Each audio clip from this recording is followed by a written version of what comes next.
How I Mastered the Stock Market with $1,000. That's the idea. That's the title of this. What we're talking about today obviously sounds too good to be true. And this is not a clickbait title. The truth is, you can master the stock market with $1,000, but you have to do it with the intent that you're going to have $1,000 in 3 separate accounts, and you're going to grow that $1,000 over a long period of time. I look at it with the stock market, and I've said this before, in 3 separate categories, 3 separate trading accounts.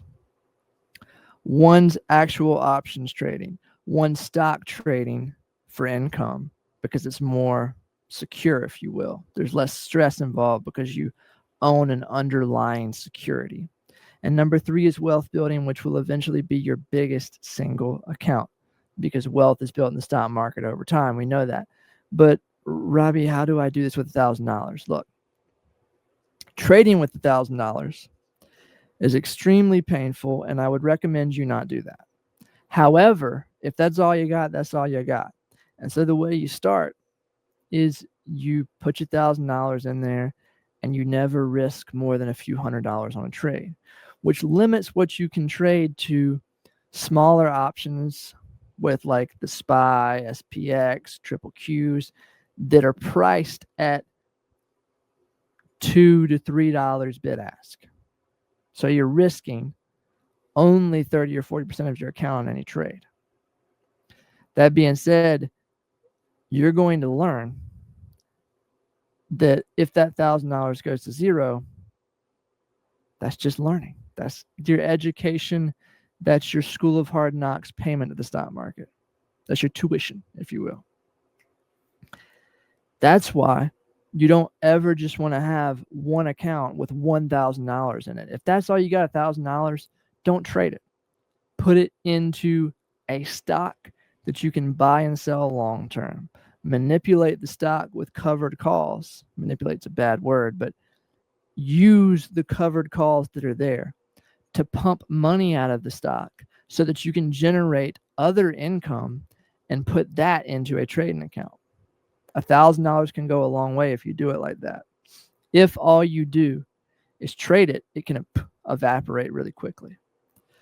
So that being said, I like trading, learning trading by doing $1,000 positions with roughly a $6,000 to $10,000 account. That's what I typically like to start with if I start an account. That being said, I am learning a new strategy where I literally have like $800 I put in an account to try and learn how to trade 0 to 4 DTE options, which is days to expire. So you can do it, but the idea is mastery over time. If you've got a $700 or $800 account and over a year you grow it by $1,000, that's extremely, extremely good.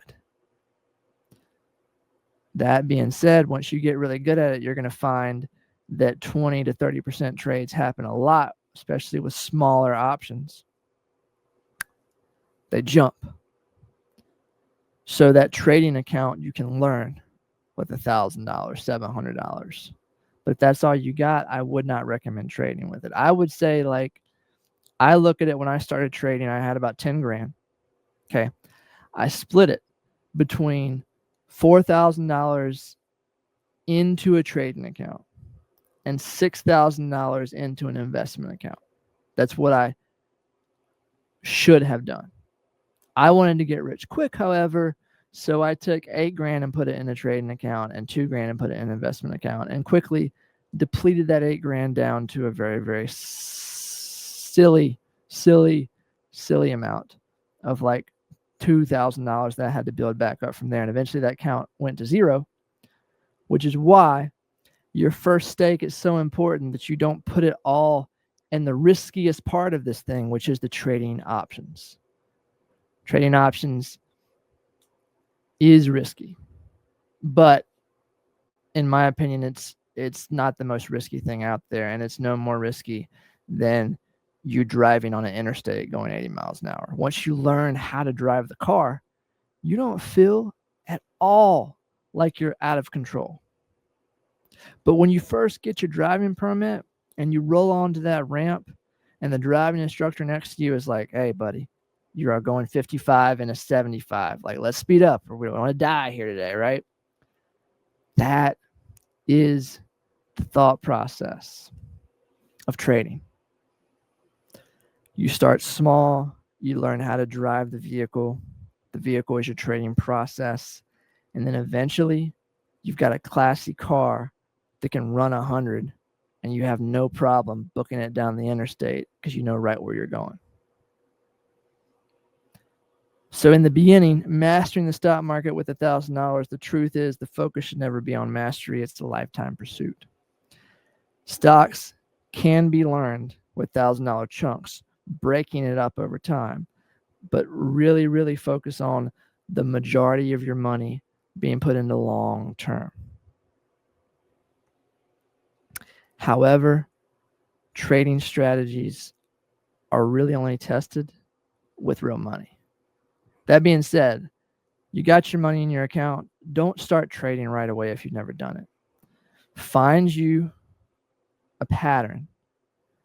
Test in 20 trade sample sizes with paper, however you want to do that. Get it as real as possible so that you have confidence that, hey, this setup, this market scenario, this trading plan works for me. Now I'm going to tiptoe in with real money. And then you're going to find out that there's all these mental things that come into play that aren't there with paper money. It's just trading is not that simple. It's a mental game. If it was that simple, everybody would do it.